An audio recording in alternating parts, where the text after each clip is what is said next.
tuning in to the Illuminations Podcast. We love having you here. It is our mission to be a beacon of light on your journey towards conscious and mindful living. In our weekly episode, we bring you inspiring change makers in the field of spirituality, healing, personal growth, and wellness who share their insight and expertise so you can navigate your way to a happier, healthier, and more purposeful life. You've been feeling it, haven't you? The emotional heaviness, the tension in your body, the mental fog that rolls out of nowhere. And maybe, just maybe, you've started to wonder, is that even mine? The world is shifting faster than we can process. AI, information overload, global unrest. We're more connected than ever, and yet more energetically entangled. It's not just stress. It's the weight of the world changing, moving through an unprotected nervous system. Welcome to another episode of the Illuminations World Podcast. I'm your host, Soniyaa, and today I'm joined by Rachael Tewano, a soul embodiment guide who works with what she calls energetic overload, the emotional, the ancestral, and even the galactic buildup. We unconsciously carry. This isn't a spiritual lecture. It's a grounded conversation for anyone who's been quietly asking, why do I feel so much? And how do I come back to myself? So if you've been absorbing what isn't yours, this might be the moment your soul's been waiting for. Let's begin. Welcome to another episode of the Illuminations World Podcast. It's so lovely to have you here today. Thank you. You've flown all the way from Perth, Australia, and it's a very, very long way to come. So I'm absolutely honored to have you here in Dubai with us at Illuminations. So Rachael, everybody comes onto the spiritual path with a journey. I'd love to understand what your journey has been and what brought you to this very moment to help people with their consciousness and spiritual expansion. Thank you for having me. I feel so joyed to be here. Well, the journey is a spiral, isn't it? So for me, I was always a very aware and connected child. I think I spent my whole 20s trying to navigate these weird experiences I was having. So I did a lot of travel. And then I had a major accident, and that was a real catalyst. And we always have those catalysts in our life, don't we, to change the path. Absolutely. And I began to understand and put together all the pieces, that I'd been collecting. And that really was the foundation of the energetic mastery work that I share and teach now. I went through 7 years of energetic training, but not at a school or from a book. It was actually a place that I would go, and I didn't know what I was really doing. I didn't have the language, but it was like a meditation. And I now know it as the chambers. So I spent 7 years there learning, understanding. So there was this physical experience of my path, but also a very energetic, ethereal side to my journey. And then I really just brought it all together when I realized, this is bigger than me. This journey needs to be shared. And that was that was a game changer when I decided, right, I'm ready to serve. It took off. It just, people were finding me. I was sharing my gifts, with not a lot of awareness or direction. It was really just happening. So that was the beginning of where I sit now, sort of 9 years ago. And so this concept of energetic overload, for someone who hasn't really heard it before, why do you think that's so relevant in these changing times? And how does it really, how is it really connected to what you offer? So we live in this fast-paced modern world, and energetic overload is what we carry. And there's so many empaths. I'm sure many of your viewers they feel because we're energetic beings. We are feeling beyond the logical mind. There's more to us than just this physical body and mind. And when we are interacting with our world, but from a place of disconnection, what happens is the body isn't doing what it innately knows how to do, which is, universal energy sort of flows into us, right, and it wants to just travel through our body, through our energy centers, our chakras, into the earth. But what happens is our energy centers get blocked, but the energy doesn't it keeps coming in. And that's where we get the anxiety, because that energy comes in and it bounces.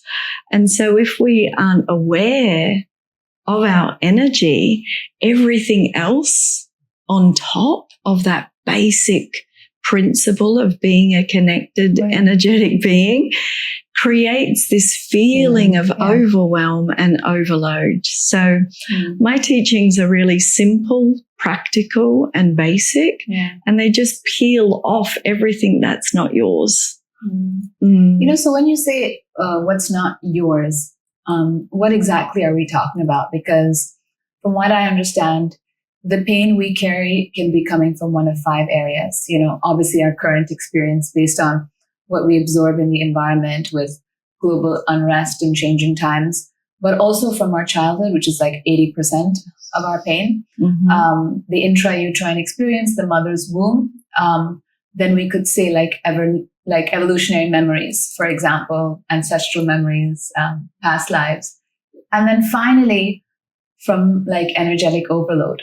But really, what are we talking when we say like energetic overload? Where are these influences coming from? Because you spoke about galactic beings and you spoke about the Akashic records and entities.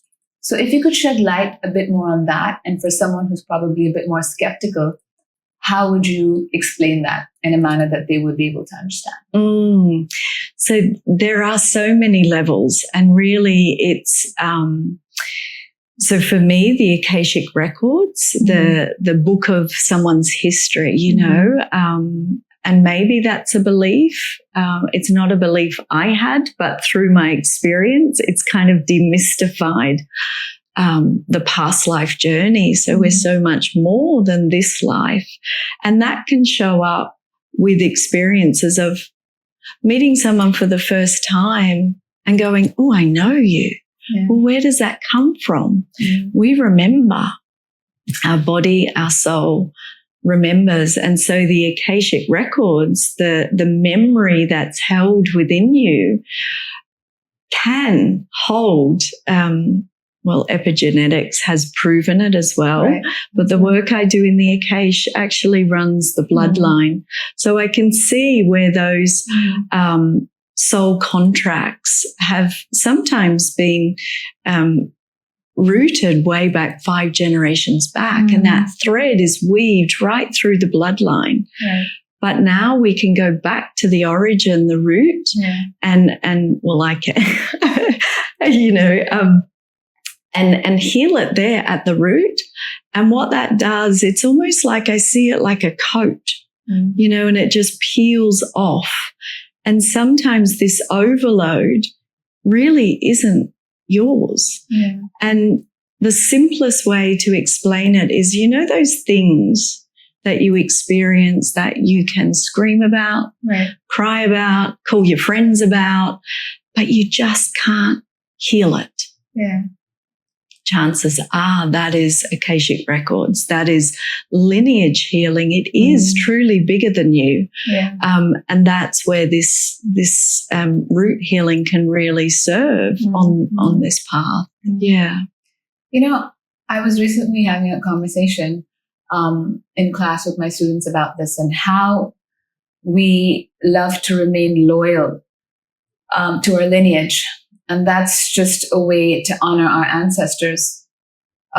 So we feel at a certain level that we need to carry on their pain, their trauma, their unhealed past in order to honor them.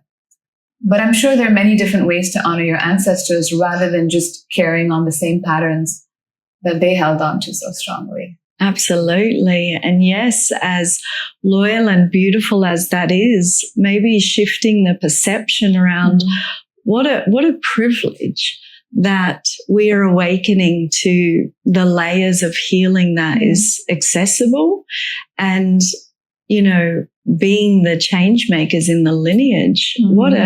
How beautiful, not only for you in this life, but future generations. And that's where we're at. Yeah. And it's sort of, another way of honoring the bloodline is to heal it. Yeah.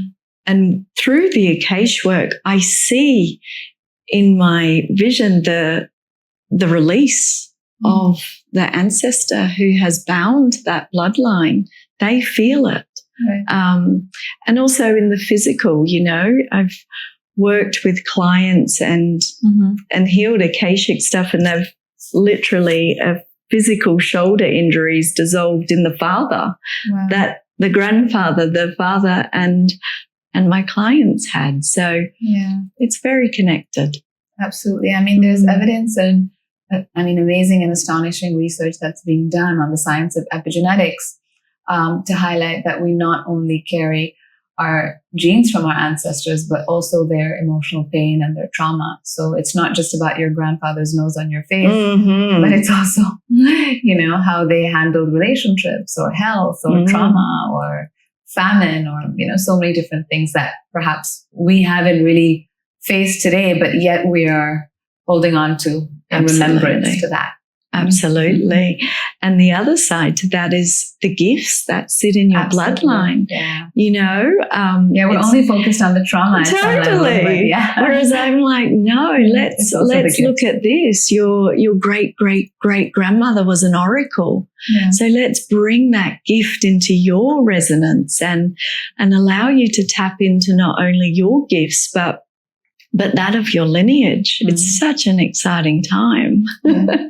And so how does like a session work with you? Let's say if I wanted to access my Akashic records.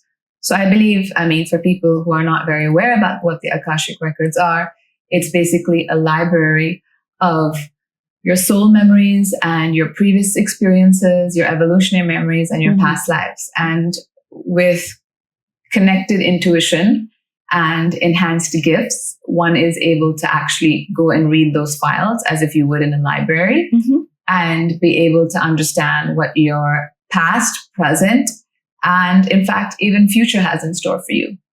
So how do you access these records? Do you feel that you have to have a specific gift that you are born with, or is this something that anybody can develop to be able to access? Yeah, absolutely. And for me, when I'm in session, I'm not the guru or the healer. It's very much a co-creation. So because I see, it's almost like an onion that we peel back, and the soul allows me to see and guide where we need to look. And then I take that client on a very quick journey to feel the sensations in the body. If they can see, they may see. And we clear that together. So yeah, I'm one for, we all have these gifts. It's, it's not closed off that a certain select few gets access to this. It's very much, we can all do it together as long as we follow universal law. And for me, it's always abiding by that simple rule of empowering the person I'm sitting with. Yeah. And what are some practices that anyone can do if they're feeling ungrounded or if they feel like an energetic overload, or that they might not even be aware of the fact that they're carrying energy which is not their own? What would they be able to do about that? Yeah. So this, for me, it's always foundation. We start at the foundation of things, don't we? To be stable in our body. A house needs a solid foundation. The tree has its roots, and us as human beings are no different. And so this grounding breath is one of the first teachings that really unlocked, and it just makes sense. So in the overwhelm, and as I was speaking before about that culmination of energy, is not really anxiety. It's it's just blocked energy. Right. So if we can clear our energy, all that just dissolves organically. Right. Yeah. And I've worked with thousands of people now around anxiety. But the simplest thing is just imagining your feet on the earth, breath, connected to mother. And we just breathe up, and we breathe up from the earth, but we stop at our heart, and then we exhale back down into the earth. And what that is doing is communing or connecting us to our Earth Star chakra, which is the bridge between our foundation and our body, and also like our spiritual self. So it's all coming into one. The reason we breathe just to the heart is because in this modern world, this overwhelm, all the energy sits up here. So we just consciously need to bring it down here. Yeah. And then we have space to think, to actually get some clarity. And then we can choose where we want to go from there. But at the minute, there's overload and life is happening to us. Whereas if we're grounded through that breath, it anchors us. So that's the first step. So when we spoke about a conversation yesterday on galactic beings and how you clear entities, I would love to learn a little bit more about that, because that definitely caught my attention.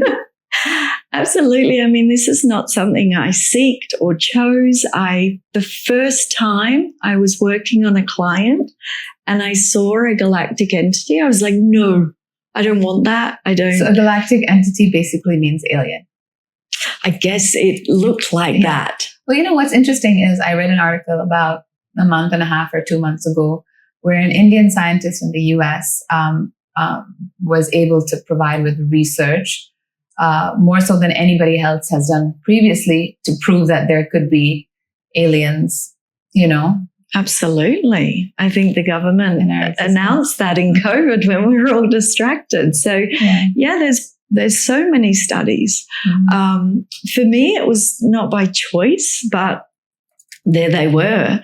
And so I had to find a way to be able to clear them because I knew that's what it was. And in the beginning, would you like me to share that story of the first time? It's quite mind-blowing. So I saw it and I tried to sort of like get all my energy and shield up and fight this beast, And it took my light language for a week. It really, really hindered me. And I thought, well, I don't fight in life, so why fight?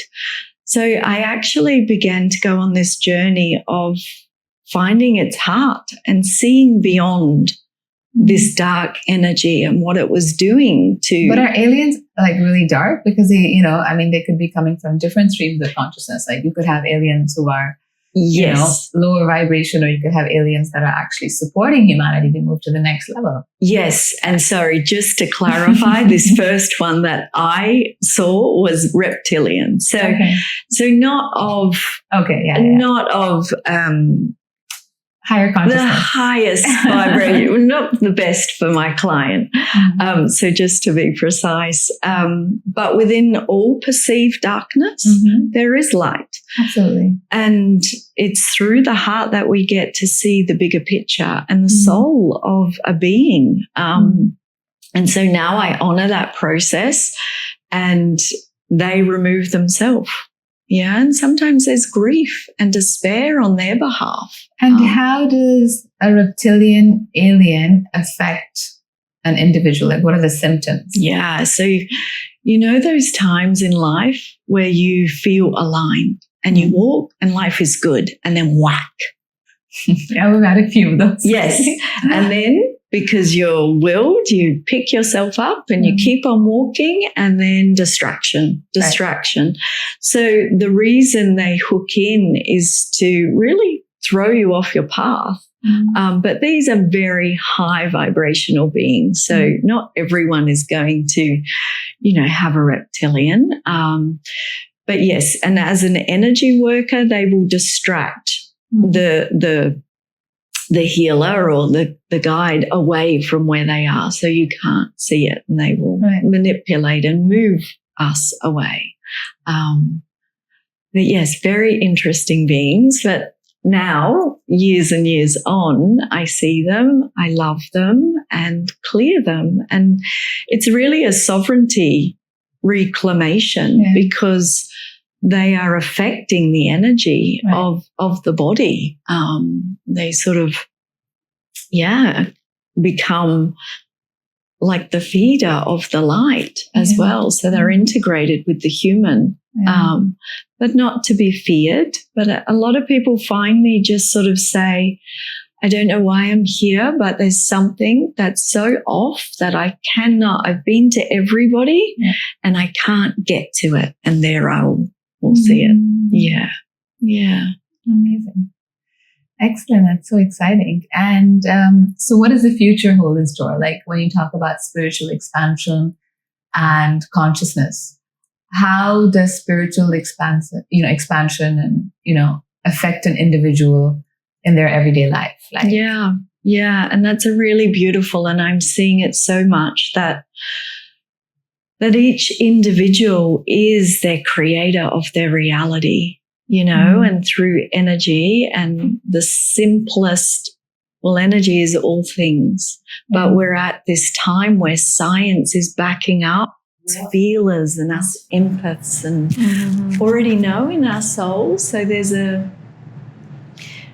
layering. We can pull from many, many worlds, and we're all saying the same thing, but there's this beautiful culmination of science and ancient teachings and energetics. We're all coming together. Right. And it's really, really exciting, and at the base of it, we're energy. So shift your energy and shift your life. And what about with everything that's going on with AI and global unrest? How can somebody navigate their way through all of this? I guess more so than ever, spiritual expansion and really consciousness is really important to understand that everything in your life is happening as a result of something higher. And a lot of times when people are faced with obstacles, they always think that, what did I do to create this?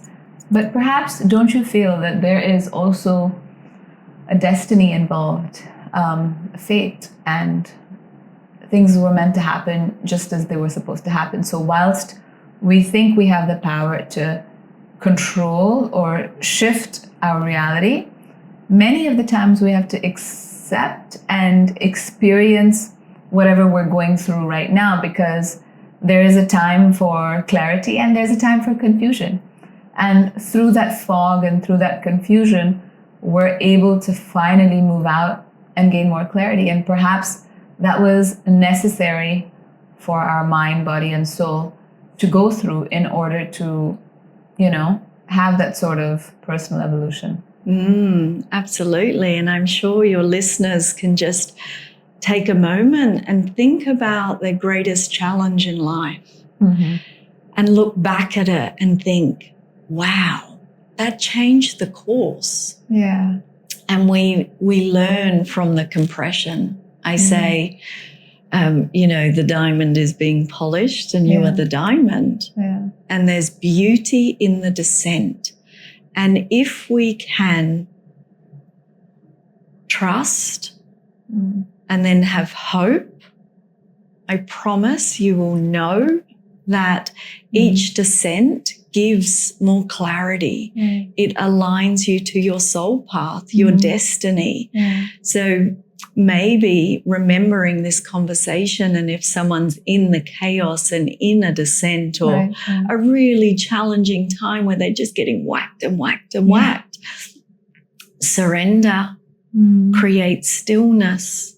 Absolutely. Stillness and, a bit of nature can nourish, and then just lean on that bigger than you experience. This is, I don't know what it is. I can't see, but I'm going to trust that I will move through this. The sun will rise tomorrow. Absolutely. And small steps. And I think individually this is happening. It's happened many times in people's lives. And that's what's happening collectively. We are in a collective descent. Absolutely. We're like a big diamond going through the polishing. But I trust, I actually know. I know that we come out of this and we're going to come out more unified. And yes, AI, we're in a changing world. And I guess people can fear AI a little bit. I mean, it's removing so many jobs, but I think it's because I honestly feel that at the end of the day, only 20% of your success in life is determined by your IQ, your skills, your logic, which will probably be replaced by AI. But then there's 80% of you, which are your thoughts, your emotions, your beliefs, your attitude, your emotions, your story, your contribution and your values. And that is what determines your success and how you channelize that and how you show up in the world. And that is something that AI can never replace. So when people talk about AI replacing jobs, I think it's more because our whole lives and in our educational systems, we've only focused on the 20%, which is skill, like math, science, engineering, coding. And today we're focused so less on our wisdom. And that's why I feel like today the wisdom economy is emerging, because people are now reconnecting with who they are and what makes them unique in this world. Yes. Like their signature. Absolutely. Or like their thumbprint. And that, how can I use this unique signature to contribute in a world that's so chaotic, And I think that's how people are going to probably end up standing out even more. Absolutely. So, yeah. And what if I take that time and connect more in person and allow that spaciousness to allow me to sit in nature and really hear my inner voice? Absolutely. We have a choice. We have a choice of how this plays out. We're creating that future timeline. So what are you going to choose is the question. And where is that choice coming from? Logic and mind, or heart and soul and, Absolutely. passion?